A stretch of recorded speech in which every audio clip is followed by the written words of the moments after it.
All right, today we're going to be checking out a dive watch that I think gives you some of the best bang for the buck that I've seen in a long time. And while the design isn't that original, it's kind of a mashup of some other vintage style watches. The execution is very good and the price is excellent. So if you're looking for an affordable, well-built, classically styled dive watch and you're not too concerned about the name on the dial, then this is one you're probably going to be interested in. Today we're checking out the Baltic Blue from Octon Watches.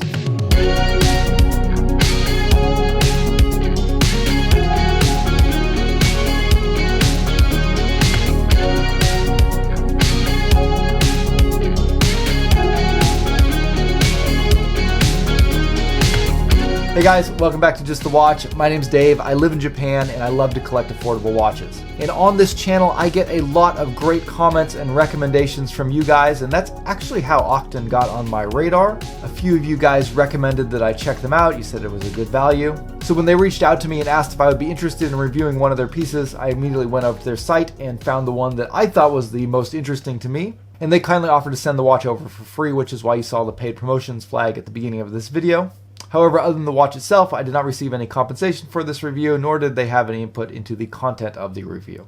Now, Octon Watches is a microbrand that's based out of Sweden, and I feel like their strong point is offering a good value for the money. Their designs draw heavily from Rolex and Tudor, and while they start with those kind of familiar elements, they mix in a lot of interesting color choices and strap options, and as such, they wind up offering a ton of customization options.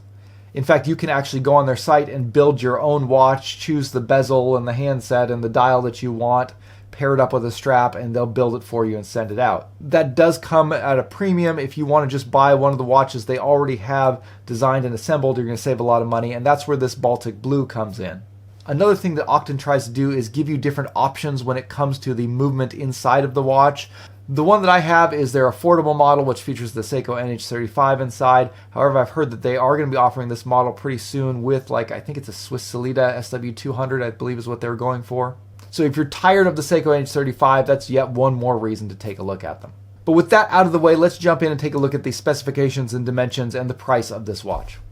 Now, I think the specifications, the dimensions, and the build quality are really one of the stronger points of this watch. This is a mid-sized diver at 40 millimeters that actually has a lot of wrist presence. It's got 22 millimeter lugs, about 47.5 millimeters lug to lug. However, on the bracelet, it does feature male end links, which is going to extend that to about 52 millimeters. They have this one listed at 13 millimeters tall, but if you include the crystal from the back of the case back, it's actually 14 millimeters. This watch also features an impressive 300 meters of water resistance.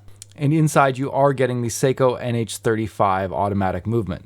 Now, because of the choice of going with the Seiko NH35, this watch is going to have a ghost date position on the crown because there is no date on the dial. And while this is a very common thing to see on watches, particularly microbrand watches, I think this is one of the few sort of obvious flaws of this watch. Everything else really does feel like this watch was kind of designed with watch enthusiasts in mind. The build quality is very solid, featuring excellent bezel action.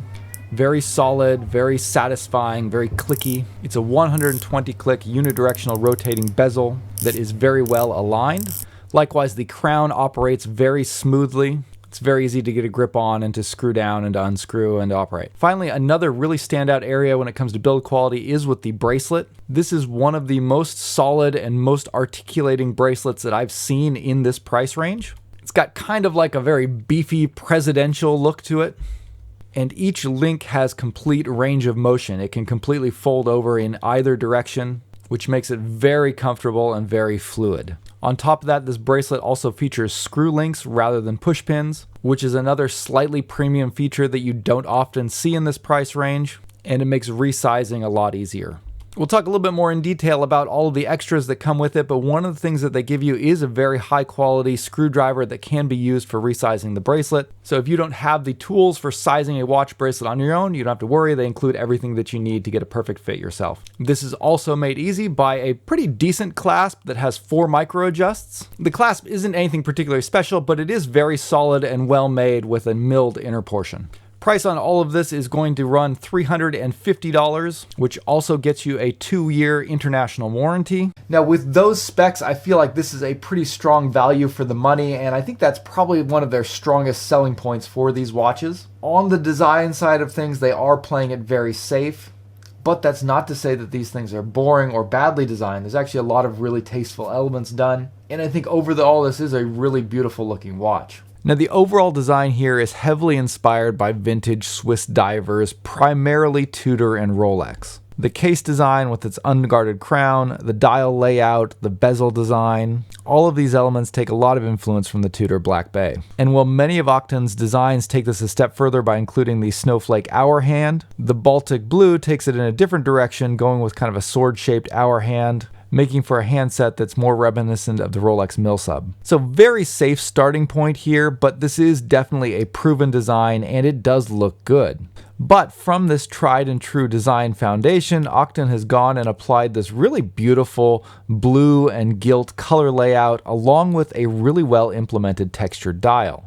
This navy blue color scheme along with the gold accents is a great look for this watch. And to my knowledge, this is a color scheme that Tudor hasn't done before, at least not in a stainless steel case. All that to say, I would classify this design as an homage, but in the real sense. They're certainly taking inspiration from some other famous watches. However, they're pulling different elements from different places and coming up with different color schemes that haven't been done before. And the result is a really beautiful watch with a familiar feel that isn't actually a direct copy of any other watch that I'm aware of. And that's really the kind of homage that I actually appreciate. You wind up with a familiar, proven design with just a twist of uniqueness to it that really sets it apart from other brands that are creating kind of those one-to-one copies of more famous watches. Talking about the details, two things that I did really like about this watch was the dial texture and the handset. The dial texture is that kind of wet sand look that you see more and more on a lot of dive watches these days, but on this watch it's really well done.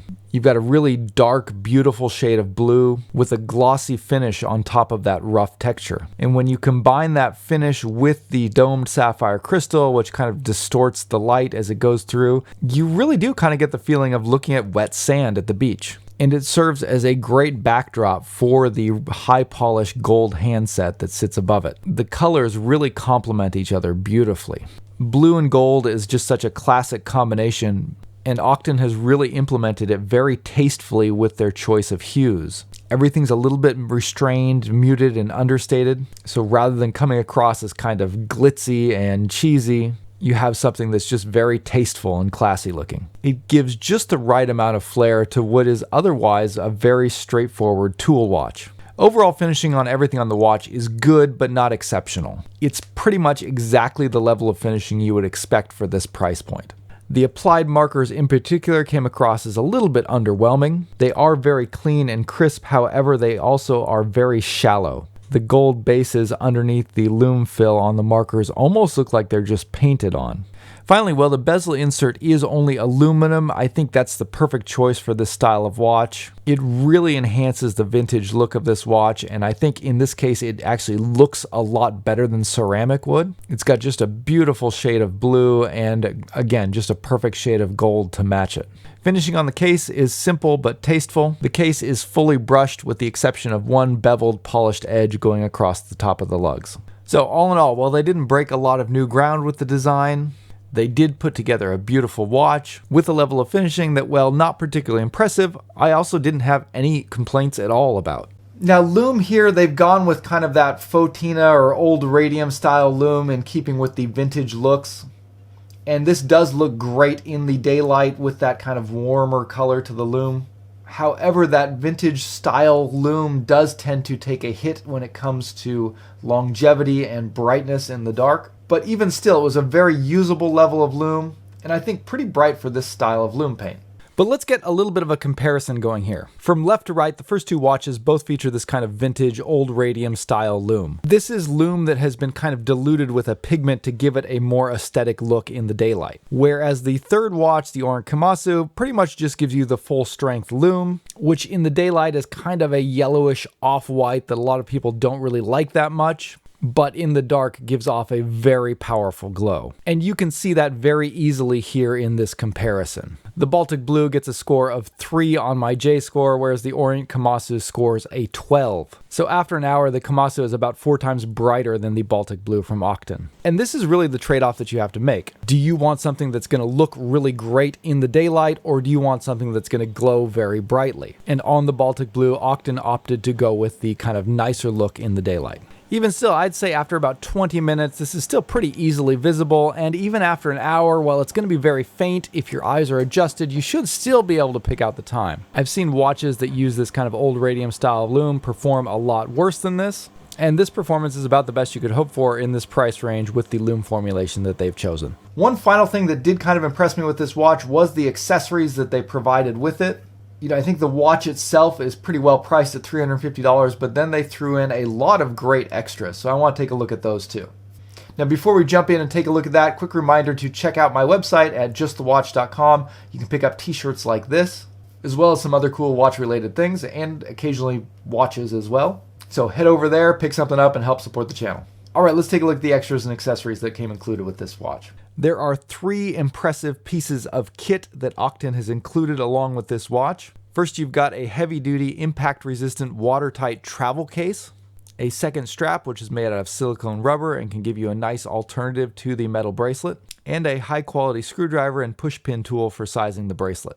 The travel case that the watch comes in is made of a very high-quality, hard plastic. Now, you may have seen similar looking cases from a lot of AliExpress brands, but this one is far higher in quality than those. It's got a much more rugged construction, and to me this seems much more like an accessory to the watch rather than just the packaging material that it comes in. If you need something to keep your watch safe on a trip, this will definitely fit the bill. The silicone rubber strap is a very nice option. It's extremely soft and supple like most silicone rubber straps are. Character-wise, I don't think it matches the watch's personality quite as well as the bracelet does. However, it is very comfortable, and I think it does look good on the watch. I forgot to mention earlier that Octon also included quick-release spring bars on the bracelet as well as on this extra strap, so it is pretty easy to switch between the two. The buckle on the silicone strap also features the Octon branded logo, and I pretty much always appreciate getting a free strap with the watch. Finally, they included a really nice set of tools for sizing the bracelet. It can be surprisingly hard to find a high quality screwdriver to size bracelets like this, so it's really nice to have that included with the watch so you can immediately size it and get kind of a perfect fit on the bracelet for your wrist. All in all, 3 really nice little bonuses that they've thrown in with this watch. All right, so overall, I found a lot to like with this Baltic Blue from Octon watches. I think the value for the money is there, and while the design is a little bit derivative, it is very well done and comes across as a very beautiful looking piece. I did, however, have a couple of negatives with this watch. One is the male end links on this watch, kind of extending that lug to lug a fair bit. For me, with my wrist size at about 7¼ inches, it fit fine, so I didn't have any problem at all with that. But if you have smaller wrists, that might be an issue. And that is somewhat mitigated by the fact that they do include that alternative strap, so you can swap over to the silicone rubber strap if you don't like those extended end links. For me, a slightly bigger issue was the thickness of the watch.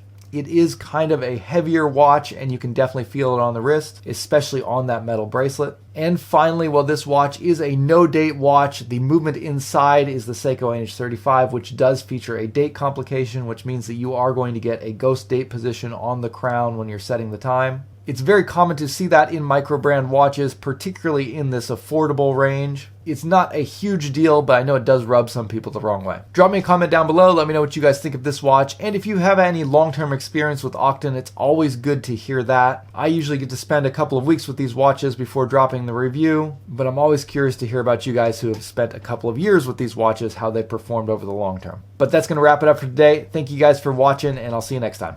Bye.